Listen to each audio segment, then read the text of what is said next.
Welcome, everyone. We're so glad you could join us today for our online webinar that is focused on addressing the year-round housing crisis on the Lower Cape. My name is Talitha Abramson, and I work at the Lower Cape Housing and ADU Resource Center. I am the Housing Resources Program Manager, and I work within the Community Development Partnership Organization.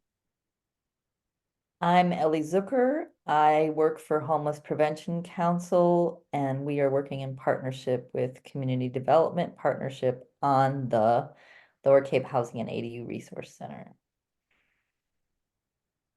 So it's a long mouthful, the Lower Cape Housing and ADU Resource Center.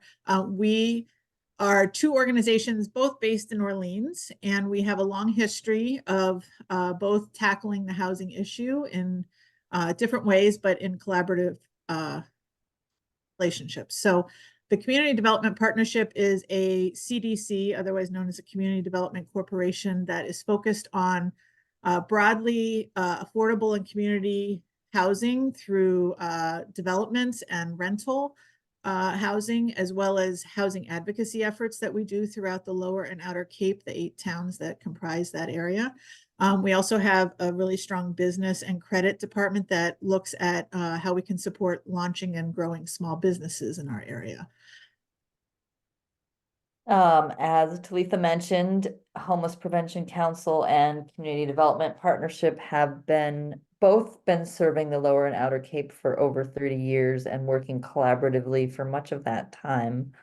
HPC specifically focuses on case management, which provides individual solutions for people facing housing instability.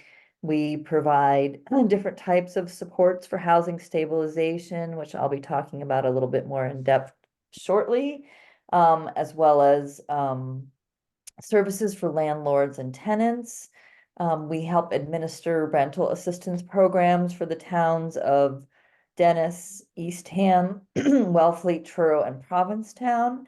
And we provide youth and young adult support services for the Cape and Islands. So today we're going to be giving an overview of the Lower Cape Housing and ADU Resource Center, starting with looking at some of the statistics around the regional and national housing issues. And I'll be speaking more specifically about the programs that HPC is doing as part of the Lower Cape Resource Center. And then I will turn it over to Talitha, who will talk more in depth about the ADU side of things. And for now, we're going to turn our cameras off so we can focus on the slides. So if you just bear with us. Okay. So the Lower Cape Housing and ADU Resource Center, just to clarify, ADU is an abbreviation for accessory dwelling unit. So we've been working together, and in response to the housing issues that both CDP and HPC was seeing, we got some help from Representative Sarah Peak to receive funding through the American Rescue Plan Act, which enabled us to develop or create the Lower Cape Housing and ADU Resource Center. Our goal is to help people through the process of developing accessory dwelling units, as well as providing some ongoing support for year-round landlords and tenants. So Talitha works on the ADU piece of it, and I and other coworkers at HPC work on provide the housing support services. So the current state of housing on the Cape, as most people are aware, is not good. As you can see, the median sales price for single-family homes in Barnstable County has been going up, over $100,000 a year, with an increase of over $400,000 in the past 4 years. So just to kind of put things in perspective, we took some, national level data. So based on the idea that if you are spending not more than a third of your income on housing, in theory, if you are making a salary, of a school teacher or an average school teacher salary of about, $65,000 a year, you should be able to afford a house that's $240,000. If you were a home health aide, again, you should be able to afford a house that costs $160,000. So that's based on what your mortgage payment would be in relation to your monthly salary. However, next slide, please. That's just not an accurate assessment for the Cape. So we did a search on Zillow for properties under $300,000. On the left side of the screen, you can see the number of properties in the sort of, New England, Massachusetts, Rhode Island area. And then if you zoom into Cape Cod as of today, that for the outer Cape, lower and outer Cape, there was one property available that was under $300,000, and that was a mobile home for $299,000. So, which is kind of striking. There just isn't an inventory in the price range that the regular people, working people here on the Cape can afford. Next slide. So, we're starting to see this creates a lot of difficulty for, businesses and even just for everyday, people, even if you don't own a business, because we can't keep a workforce here on the Cape. That means we can't keep the people who are, stocking our groceries and sorting our mail and putting out our fires and all the things that we need people to be doing. Nearly half of the people who work on Cape are commuting from off Cape, and that increased since 2020. And there are, families that are living below the federal poverty level. It can be up to 10% depending on the town that that you're talking about. And because the incomes that people are making are so mismatched to the housing stock available, we're losing those families, we're losing those households. They're leaving the Cape because they can't afford to be here anymore. Next. So, a component of the Lower Cape Housing, an ADU Resource Center, is to provide some supports through this funding for year-round residents. So can you go to the next slide, please? Specifically for your landlords of year-round rentals and their tenants. HBC provides resident services for anyone who has a year-round rental who is in our service area from Harwich to Provincetown.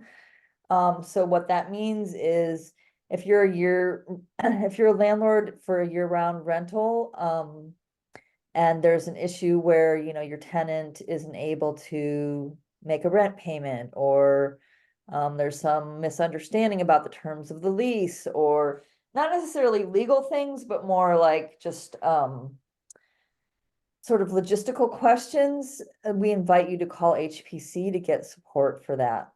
The other thing that we offer specifically as part of this Lower Cape Housing Resource Center is a stabilization fund that provides short-term sort of emergency funding for people who are at risk of losing their housing. There are a number of funds available on the Cape for people who are at risk of losing their housing. The benefit of this fund is it's not subject to some of the same restrictions, whether it's income level or other things, that some of the other funds are. So people who might not qualify for a certain kind of assistance could still get support through this housing stabilization fund. And we have found it to be an important resource in helping people stay in their housing.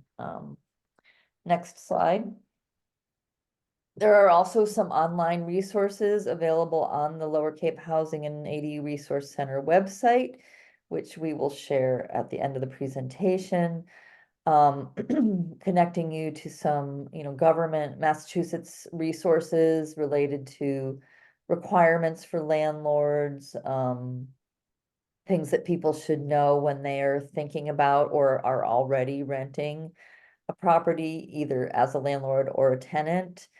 And we are also offering a webpage with rental listings that people can send to us, and we will list it for free.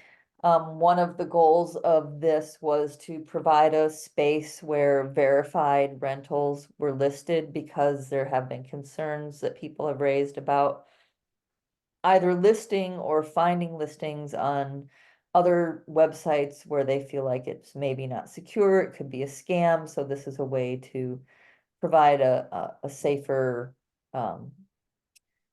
internet environment for people to share that information and find that information. Next slide. So now I'm going to turn this over to Talitha, who will be talking about why there's a housing crisis across the country. Thank you, Ellie. I'm just wanting to make sure that I'm not muted. Okay. I will go back to.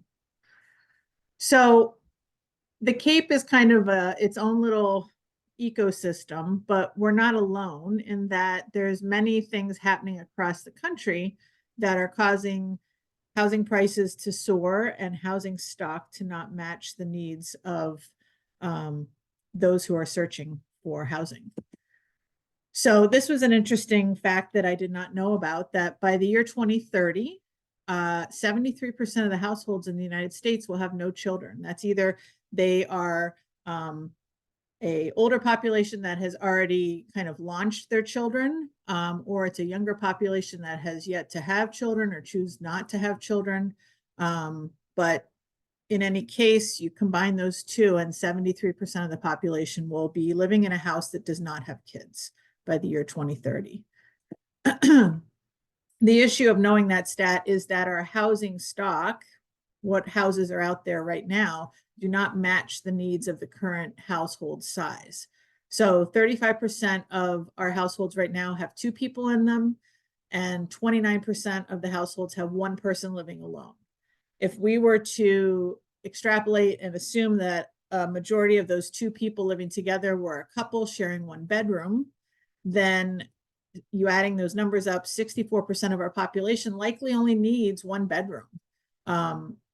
The issue is that 65%, almost the same amount of percentage of our housing stock, is much larger. It's a 2+ bedroom house. That's the majority of our housing out there. It's only about 11% of our housing that is one bedroom or like a studio. So we primarily are making larger houses, and the households are decreasing in size. So you can see that kind of quintessential Levittown home from the 40s and 50s, it was meant to house a family of four, and some of them were only 700 square feet. Right now, we're looking at 700 square feet being considered a very small house in today's standards. You know, the median square footage in 1950 was 983 square feet, and in the year 2020, it ballooned to 2,261 square feet.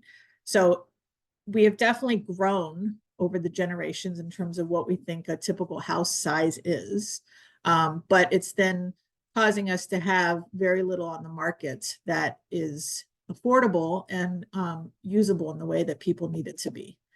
So that's where accessory dwelling units come in, or ADUs, as one tool in the toolbox to create affordable year-round housing, especially on the Cape. So you may have been hearing this term ADU thrown around, or accessory dwelling unit. It's a newer term, but it's a concept that's not new. We've often called them in the past in-law suites, granny flats, basement apartments.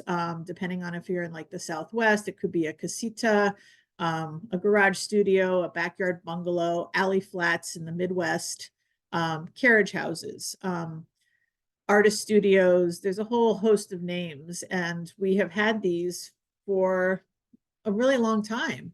But most recent are zoning changes as we've kind of gone from the 40s, 50s to current day has become more restrictive around building and adding on to houses to be flexible to accommodate changing kind of household needs.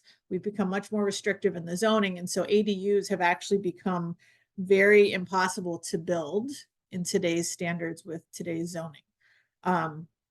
But it's called an accessory dwelling unit because its purpose is considered secondary compared to the primary main residence on the property. So that's where the secondary term comes from. An ADU can be built within the primary house in a converted space like an attic or a basement. It can be built separate as a standalone structure. A cottage or a detached garage can be renovated. So you could have a detached outbuilding that you want to renovate into an ADU, or you may just want to build from scratch, but it would be separate from the house on the same property. And you can also build them attached to the existing structure. So building on and having a doorway that connects the two is another option. It's always on the same property as the main home. Currently, with the zoning in our region, it cannot be bought or sold as a separate building. In other areas in the country that are farther ahead in this field of building ADUs, they are allowing them to be separated out and sold. They're calling it condoizing, but it's not, currently it's not available here. So the owner of the ADU is also the owner of the main home. So these are some statistics from AARP recently did kind of a survey of 18 years or older of who would consider building an ADU and why would they do it. So you can see a majority is for somebody in your family that needs care or a loved one. It could be an older child. It could be an aging parent. It could be a child with a disability. Could be a friend. Some people want it for guests. Currently on the Cape, we have really strict restrictions around the use of the ADU and how long it can be inhabited for, because we have a huge issue with short-term rentals digging into our long-term rental housing stock. And so there's right now restrictions on ADUs primarily being used as a long-term year-round rental tool. Other places in the country that aren't faced with those issues don't have as strict guidelines around that, so people can build them and have guests come or do a short-term rental. Could be a caregiver could stay there. Some people do it to increase the value of their home. A lot of people do it to get extra income, especially if they're on a fixed income as a senior, or feeling safer by having somebody kind of on the property with them if they're living alone, just to have another set of eyes on the property. So one of the things about building ADUs on the East Coast, specifically in Massachusetts and really specifically on the Cape, is that we're kind of behind the curve or behind the times compared to our West Coast partners. So California, Oregon, and Washington are kind of the leaders, as well as kind of the Vancouver area of Canada around ADUs. They've been doing statewide legislation since like 2016, 17. And as a result of their initial legislation at the state level, they've continued to kind of lessen the restrictions, focus on statewide reform, as well as then think about creative funding sources and incentives for homeowners. So they're definitely, they're kind of carving the path out, and we can learn a lot from them. But right now, it's considered a real rare breed to be able to build an ADU on the East Coast. It's definitely the metaphor of having a greenhouse for something as rare as trying to kind of grow an orchid is the metaphor they use for ADUs, and that there's a lot of tending to and certain specific ingredients needed to, you know, grow an orchid and make sure that it, you know, maintains health. And the same is for an ADU. There's a certain amount of resources you need to make sure that as a housing tool, we can actually see them built at the rate we need them to be built to house the people we need to stay on Cape. And we're not at that point yet. We're still in the rare phase of trying to figure out, what does this orchid need? How can we build a greenhouse to basically foster more ADUs to be built in our area? So to kind of carry on the metaphor of the greenhouse and the orchid, we need to really think about what, you know, what soil, air, light, nutrients, what are the resources an ADU needs in terms of what bylaws are necessary and what bylaws are restrictive at the town level and what legislation is needed at the state level. Currently, we have a housing bill that's proposing an ADU piece of legislation that hopefully will be passed. It would be the first one at the state level for Massachusetts, and it would give just a focus on ADUs as a tool if it was passed. So that's, you know, some promising news. It's not a given, but it tells us we're at least on our way in terms of the ADU ecosystem in our state. So if we need these smaller homes because we have smaller households, what's stopping or slowing the development in our area? These are some of the main issues that were faced on the West Coast, that are faced here. And then we have our own specific ones because we're the Cape and we're unique.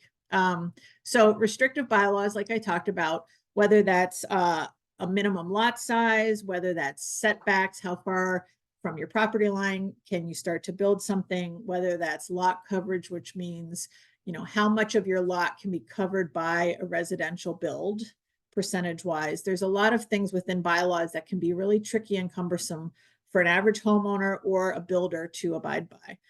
Owner occupancy restrictions in bylaws where it says that the primary dwelling has to be owned and occupied for 12 months by the owner. It's very difficult in an area like we have, where we have a lot of snowbirds that live 6 months in Florida or Arizona and 6 months on Cape.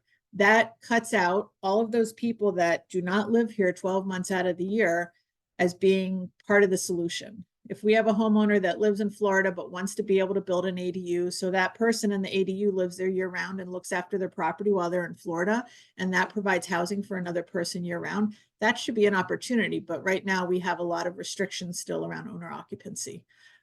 Rental stipulations goes back to that about how long should that ADU be rented continuously. So some towns say no less than 90 days. Others say 6 months. Others say 12 months. Again, it's still town by town here. And that's one of the other restrictions, is that in California, they're doing things more regional, either by county, larger jurisdiction, or by state. They're just having state mandates around ADUs. We're not there yet. We're letting individual towns kind of set the rules, which can be cumbersome for a builder, and it doesn't allow efficiency in being able to understand regulations and efficiently build things quicker. So rental stipulations, owner occupancy, lot size, if those could be more lenient, that would be much more helpful. Parking spaces, there's a lot of times we have a minimum parking space attached to an ADU, and that lot may not allow for it. And maybe that person doesn't need a parking space. So those are some of the things they're taking away on the West Coast. Same with minimum and maximum size of the ADU. A lot of towns have, in the last year or two, increased how big that ADU can be from 900 square feet to 1,000 or 1,200 square feet. So all of those are things to consider.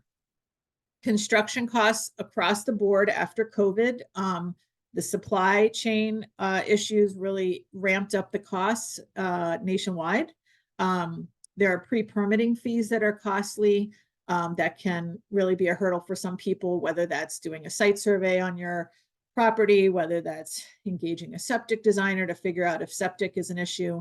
All of those things cost money to even determine the feasibility of your project. And then we have the unique piece of living on the Cape and having island pricing, as the contractors call it, which is, you know, sometimes 20, sometimes 20% or double the cost for either labor and or supplies to come over the bridge. It's like living on an island. So if you were to build an ADU in Western Mass, you would get a different quote for HVAC and plumbing and materials potentially than you would living in Harwich. Construction delays and labor shortages are related on Cape to our housing crisis. So we have a demand with construction and building that's outpacing the workforce capacity we have on Cape. Workers cannot afford to live on Cape, like Ellie was talking about. And we also have trades that are facing shortages due to retiring workforce, where there's not an infill of younger employees filling those spaces. And so we have backlogs, whether it's with civil engineering firms, where you're looking at 6, 12-month or more wait lists. So that's another thing that's a barrier in terms of ADU development.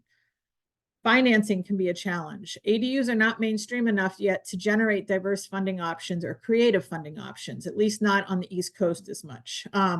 The cost to build versus the income generated if you're wanting to rent long-term and affordable, it doesn't always compute. So if you, as an ADU owner, you have to rent long-term, and it can't be short-term where you can, short-term rentals, you can gouge that kind of vacation high season price and make a good return on profit. If you want to be part of the solution and actually house your neighbor long-term and affordably, you may be able to give them an affordable rent, but that rent may not cover the extreme cost it was to build the ADU. So there is a wealth disparity in who can afford to build this ADU based on kind of the cost that you carry from the actual build.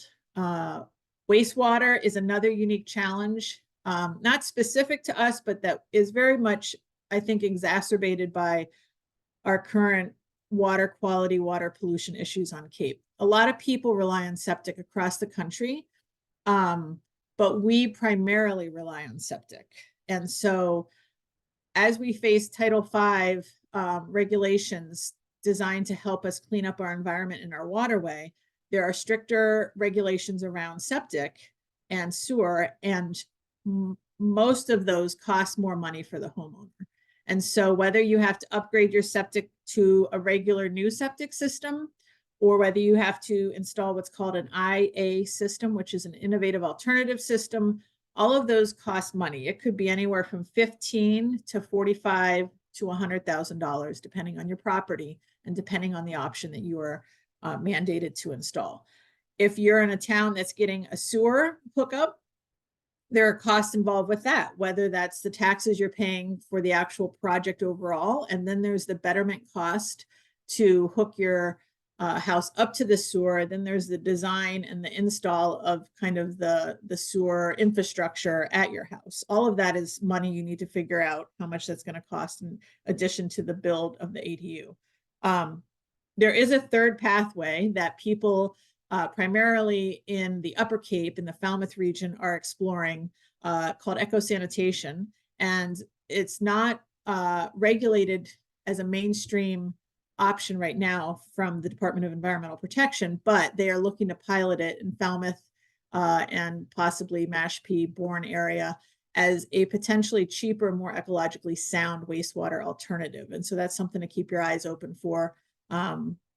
It's gotten a lot of news on the state and the national level recently, and Cape Cod could become a leader for looking at this issue because it's not just affecting us, it's affecting any coastal community in any of the states, East and West Coast. It's also affecting people in the rural areas who are on septic, and it's also affecting the Southwest and the West where they're facing water shortages. So we're really having to think outside of the box around how do we deal with our waste. And that's directly connected on a residential level to building ADUs. So the last kind of barrier to that point is prevailing mindsets among decision makers at all levels around thinking outside the box for solutions, and also what's called the NIMBY kind of thinking, which is not in my backyard. ADUs directly confront NIMBYism by saying, yes, in my backyard, I want to be part of the solution. I want to house my family member. I want to house my neighbor. I want to house somebody I don't even know, but I know that I need to be part of the solution to help more people live on Cape year round to keep this region sustainable. So this is going back to that greenhouse metaphor where, kind of the proper instructions for proper growth of a orchid, AKA ADU, is not to overregulate at the local level or the state level. And where possible for us to streamline and regionalize our efforts in the Cape. We have 15 towns in one county. It'd be wonderful to be able to think county-wide more efficiently than town by town. Pre-approved plans are something that is huge in the West Coast, where they have, in California, they have ADU resource centers like ourselves. that have pre-approved plans that the town has approved, designers have created, and they're either free or they pay a minimal charge to the designer or to the town to get those plans. And what happens is that builders are then used to a set group of plans, and then there's an efficiency that comes with that, both time and money wise. And so that's one of the strategies we have yet to employ here, and I think it would be a great one. Really looking at smaller footprint, like tiny homes, which aren't technically allowed in a lot of our code. They're considered still a recreational vehicle. They're not considered a building. That's hopefully going to change soon. Looking at the concept of cottage colonies, where you have a cluster of small, tiny homes, potentially with larger kind of common buildings in between. I mean, that's kind of the quintessential Cape Cod seasonal cottage colony, but looking at that for year-round housing. How do we transform the seasonal into a year-round solution? And then looking at this potential third option for wastewater, eco sanitation or urine diversion could potentially be a pipeline to build more housing now while also trying to save our waterways now. So these are some of the, solutions and ingredients for kind of a more robust ADU ecosystem. I had mentioned that there is housing legislation in progress right now being reviewed, and I was told just came out of committee and will hopefully be voted on maybe in June. There is an accessory dwelling unit as of right piece of legislation permitting ADUs to be built by right in single family zoning districts in all communities. And so this is taking it out of the town to a higher level at the state, saying this is a priority as a tool for housing. So get engaged at the local level and stay engaged at the state level. So for those of you who are here to figure out if you can build an ADU on your property, I was one of those people. I was actually a client of the ADU center a couple months before I actually started to work there. And so I live in West Harwich with my partner. We called up and we asked for some general research on our property and to figure out what the next steps were. So I understand this from a personal level, and I help homeowners one-on-one on a daily basis with this. I had mentioned some of the pre-planning costs that are up front before you can even apply for a permit. And again, knowing the steps and then also knowing that there's costs involved really helps somebody prioritize things. So you may likely need to, before you even apply for a building permit, engage the services of a civil engineer or a septic professional if the health department indicates your septic system is not compliant, or gosh forbid you're on a cesspool still. So you may require a new septic design plan, or you may require an innovative alternative septic design plan. A land surveyor or a civil engineer helps you with professionally engineered site plans, especially if it's a new build that you want to create as a standalone structure somewhere on your property. You want to know that setbacks, the location of underground utilities, any kind of conservation land, low-lying areas, all of those things you want to take into account to figure out where is the best place to build that new structure, and they will help you with that. An architect or a design firm will help you draw up preliminary sketches or designs for the build with existing and proposed floor plans, oftentimes needed for that building permit. So these are the people you're going to want to start to, reach out to, call, see how long the wait list is, if there is one, what's the fee, talk to your neighbors and see if they've engaged any of these professionals and if they recommend anyone. And then you want to start to engage with town hall. So the people at town hall are really your best supporters for the project and your best informants for the project. They have all the knowledge. I work with them on a daily basis on behalf of homeowners, and they're really a wonderful group of knowledgeable people that you want to build really good connections with in order for your project to be successful. I always suggest people start with the health department. It's kind of a toss-up, but I think, septic being a big issue, it's a great place to start and ask them about whether they have your system on file to know what the capacity is, what the age is, when was it installed, what's the size and bedroom count it's built for, what upgrades do they feel are needed, do you need a septic inspection, and inquire about sewer. If it's in your town as a project, what's the timeline? And is your property included in the plans? Not every house is going to be sewered. In reality, a minority of the homes might hit sewer, and some of the people kind of around the more like fresh pond area or kind of polluted waterways may not get sewer and still need to install an IA septic system, right? And that's where you want to learn everything you can about innovative alternative septic systems, as well as that eco-sanitation option potentially. So health department is a great place to start. Then your planning and or community development department, they will help you with bylaws related to ADUs, related to any type of residential build, buildability of your property, including setbacks. What are just the restrictions of how big something can be, how much of your lot can be covered, how far from the front of the street does it have to be set back, any zoning concerns, whether you need a special permit, whether you need to go before a committee like the planning board or the zoning board of appeals. They will be your person to kind of walk you through that. Building department is where you're going to head for the permit, and they will get to the nuts and bolts of everything to do with plumbing, electrical, your blueprints. They're more the nuts and bolts of the actual build when you get to the permit piece. And the conservation department, not everyone's going to need to connect with them, but it's always a good bet to just connect and say, this is where my property is. Are there any issues with water, protected lands, any restrictions? So those are the main people you want to introduce yourself to at town hall. And keep in mind, since COVID, the housing crisis has also impacted a town's ability to attract and retain staff, including all the way up to like town manager. There are some towns that have just hired new town managers who could barely find an affordable place to live. So let alone people at a lower salary range, there can be a little bit of a movement of people in different positions. And so they're also extremely overworked in terms of just the amount of people that are wanting to build things on Cape at the moment, and understaffed. And so just have a sense of patience, compassion, and understanding, and that will get you a long way. The other really important people to kind of connect with are anyone who's abutting your property, because they're potentially going to be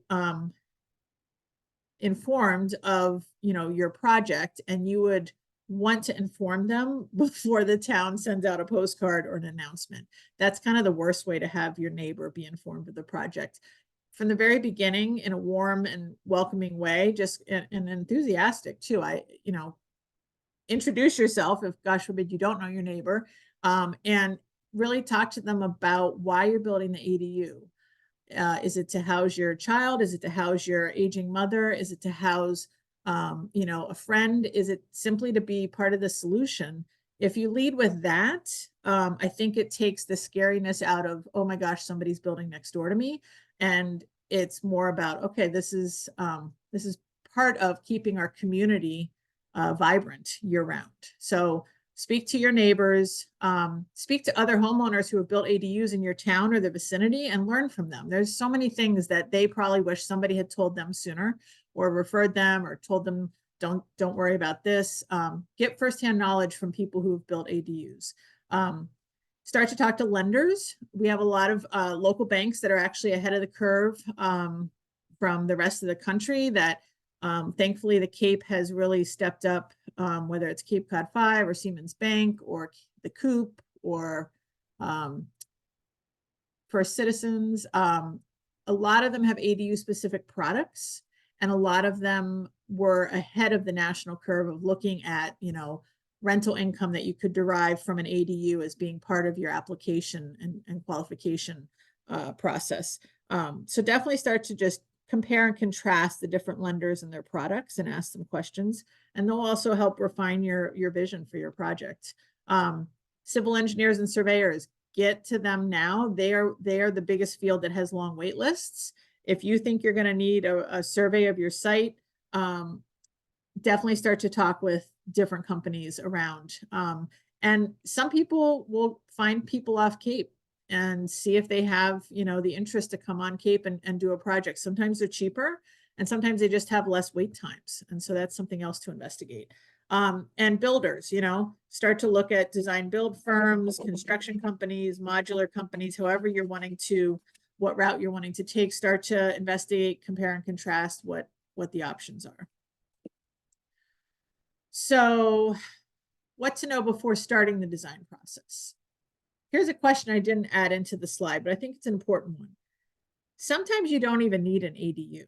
And that sounds counterintuitive for me to be saying that as somebody who works in the ADU Resource Center. But given some of the restrictions around accessory dwelling units, and towns will back me up on saying this, if you're building a detached unit for an aging parent and you don't actually want a kitchen in that unit because there may be a safety risk, what separates an accessory dwelling unit from, say, a residential kind of bedroom that's built separate from the house is the kitchen component.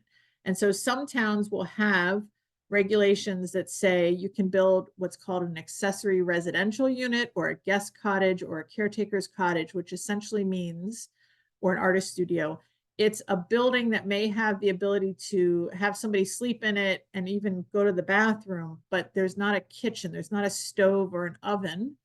And that is considered a different type of residential build. And sometimes it's an easier build if you actually don't need the kitchen. And so you want to ask the planning department or the building department, if that's the case, that you don't need a kitchen, what is the easiest route? Where would my project fit? Because I think oftentimes we just say the word ADU because we don't know other options that are available through, the town. So start with that, then figure out, if you have a general budget, if you have an idea of what you could afford, that's a good starting point in terms of kind of narrowing the funnel. Another question is, do you want to build an addition onto your house? Do you want it to be separate on your property? Is that a case of renovating an existing building like a garage, or do you want to build a brand new small house on your property? Or do you want to build something and renovate within your house, basement, attic, side wing? Those are all going to, really inform who you work with, how much it'll cost, everything else. And, who you work with. Do you want to hire an architect? Do you want to hire a design build firm that does both the designing and the construction? Do you want to buy your plans online and then, look to a builder? If it's detached, do you want to build a custom stick built from the ground up, having a crew on your site, building it specifically to a design that you chose? Or do you want to go a prefab modular route, or what's called a panelized home, where portions or all of the house were built off-site in a factory and they're trucked in and installed with a crane and then finished on site? And so that prefab modular field is growing in interest, and also on Cape. And it's something to consider. What are your needs and what routes in terms of the building process would meet your needs? Size is a huge thing. That's going to, either be dictated by your budget, or it will dictate your budget. So, a 400 square foot ADU is much different than if you're wanting to build a 1,200 square foot ADU. And the amenities, like the finishes that you choose, can all kind of increase or decrease the price along the way. Some people will do a napkin sketch if they don't have the access to design software. Just sketching something out, like rudimentary, is a great way to start, and building, kind of a bulletin board on Pinterest of ideas to share with a contractor or an architect, so they can get an idea and you're not just starting from scratch. So when you're looking at prefab modular homes versus stick-built custom, sometimes prefab can be cheaper, but not always. Sometimes you can shave off anywhere from 10 to 15%, but the more you customize and get away from the kind of models that they offer, the more you lose on that cost savings. You can shave off time for sure when you build with modular or panelized homes, sometimes 2 months or more, because they're building it somewhere else. And then there's time to create the foundation on your property, Then they install it in a day. And then there's the finishing, whether it's shingling and all the outside, and then connecting all the utilities and kind of any of the internal finishings. But it definitely, it saves the amount of time that you have an entire work crew on your property. You do need to have a certain type of property that a crane can access, right? Based on like your street, open space, you might have to take trees down to accommodate for a modular. And you can't always choose a modular route when you want to do additions. Depends on the company you work with if they deal with that. Or if you wanted to add a second floor to an existing garage, that company may not deal with that. So you want to kind of check around. There's definitely a lot of companies out of Maine and also Pennsylvania. Pennsylvania is where a lot of it is constructed, as well as Maine, partly because they have the factory sizes to be able to build that, and they have the wood. And a lot of the Maine companies will either have satellite offices on Cape at this point. The Cape is definitely a big interest area for a lot of the modular build homes companies. So going back to some of the regional hurdles that we encounter, everybody knows about septic across the country, but only about a quarter of the homes across our country are on septic. We are unique in that 85% of our homes are on septic. That's a huge difference. And so when a homeowner goes to inquire about building an ADU, you could have a system that was designed for 3 bedrooms and your primary house only has 2 bedrooms. And so you think, that's great. I have 1 bedroom to expand. I can put that 1 bedroom in the accessory dwelling unit. I should be good to go.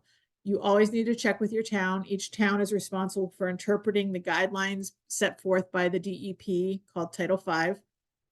Some towns are stricter in their interpretation than others. Some towns require that as soon as it's an accessory dwelling unit with an oven and a stove, it immediately requires a tank upgrade. And what that means is the capacity of the tanks underground, which is different than the leach field, that they require an additional tank for the ADU. It needs its own tank. Even if you have in the existing system enough space and capacity for an additional bedroom, as soon as it's considered a second dwelling unit, you need its own tank. So that's a cost in itself to assess your system, to then come in, buy the tank, and install it. So you want to inquire about all that. If you have to install an entirely new septic system, if your septic system fails, is so old, or your house is on a cesspool, that can run you like 15 to 25,000 is what I've heard from builders. If you are required because of where your property is in relation to water and conservation areas, protected land, if you have to install an IA innovative alternative system, it's a much more complicated technology, and it ranges anywhere from 15,000. I've heard more in the range of 25,000 is kind of the low end, and it can be as expensive as $100,000. It all depends on a person's property, kind of access, trees, where you can install it. All of those things is what a septic system and a septic designer will help you figure out. If you are, again, in a part of town where you are going to be hooked up to sewer, then there's the cost related to the betterment costs, the design of the sewer hookup, etc.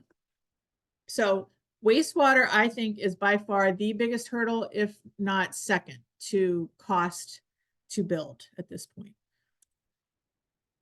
So speaking of cost, you want to figure out how are you going to finance this. So there's a lot of different options that people will choose, and there's, not all pathways are right for everybody. So you can investigate through your local banks or national banks and lenders a home equity loan, a traditional loan, or a home equity line of credit called a HELOC. There's cash out refinance products, construction loans, rehab renovation loans. A lot of people will borrow from their 401k or borrow from family. One of the biggest things I've heard is that if somebody's moving their aging parent onto the property, into the ADU, that they will sell that parent's primary dwelling, wherever that is, and use the proceeds from the house sale to then pay for the ADU. That's one of the most common ones. and some people will leverage stock investments. Right now, there's very few incentives out there to build ADUs. On the West Coast, they have a lot. They have a lot of creative pathways that state funding is being used to incentivize ADU builds.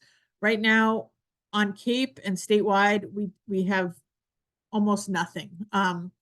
So Wellfleet is a town that's kind of in the forefront. They have a small pot of money that they're putting towards incentivizing ADUs that are rented affordably. And we're hoping that other towns will see the value in promoting ADUs and, shift funding around, whether it's short-term rental taxes or other discretionary funding, to be able to build town-specific or even regional-specific ADU incentive pots of money. That would be really helpful because, again, if the cost of building houses comes down, until then, homeowners are going to need help. And that's what we need to think strategically about within, our towns and at the state level in terms of governmental priorities.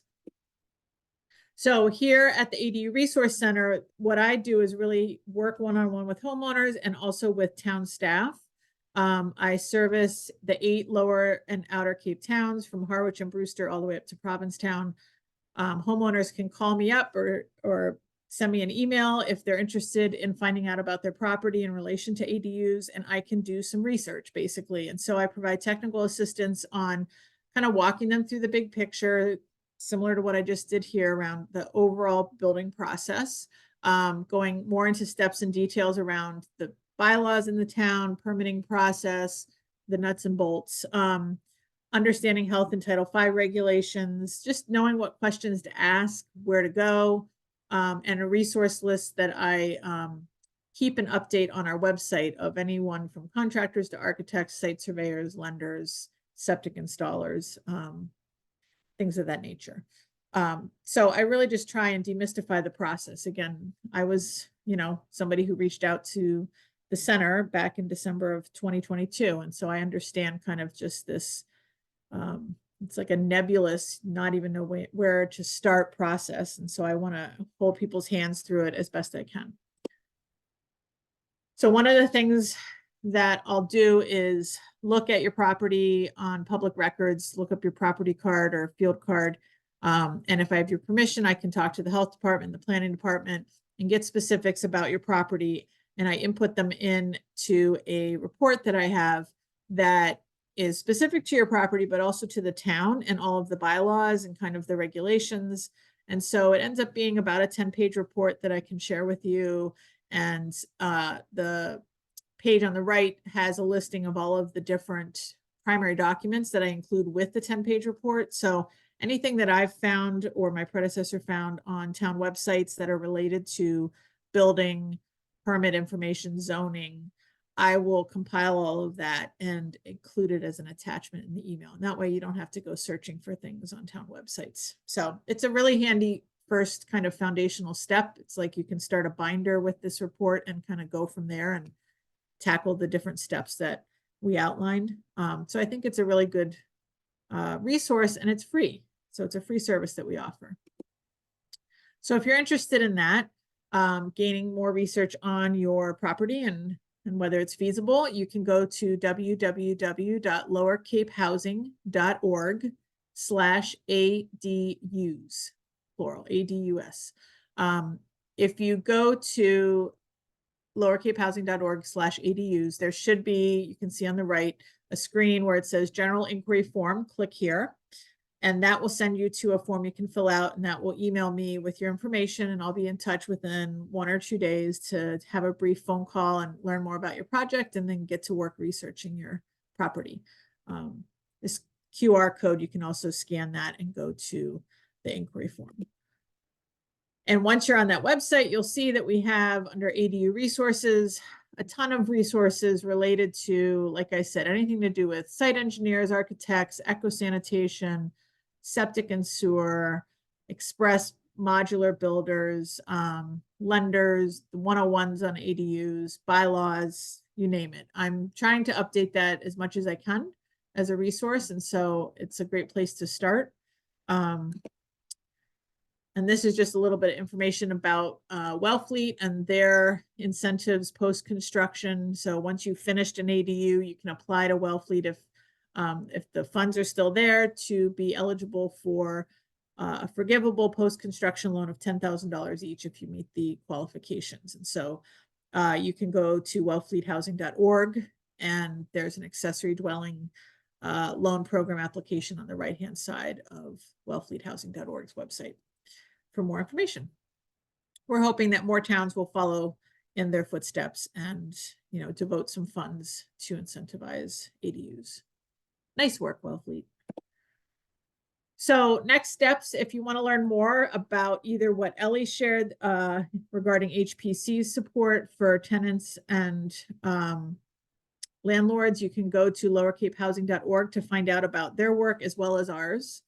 And I always encourage people, beyond being interested in your own housing stability or being a part of the solution by building an ADU, keep your eyes open for any housing related legislation and ways to positively impact housing in your community and in our state. So, keep abreast of town meeting warrants related to housing, any ADU bylaw changes that are happening in your town. Orleans is a town that has some changes on the books at this town meeting. Provincetown just passed some this week. So keep an eye out in your own town, and state level housing legislation, including ADU legislation. Get involved and make sure that your representatives know that you think it's an important tool in terms of affordable year-round housing. Get involved in a way that works for you.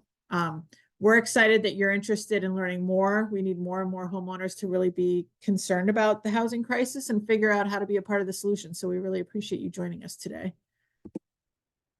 And that concludes our presentation. Thank you so much. And feel free to reach out. My email is Talitha, TALITHA @capecdp.org. And my number is 508-290-0119. Thank you so much.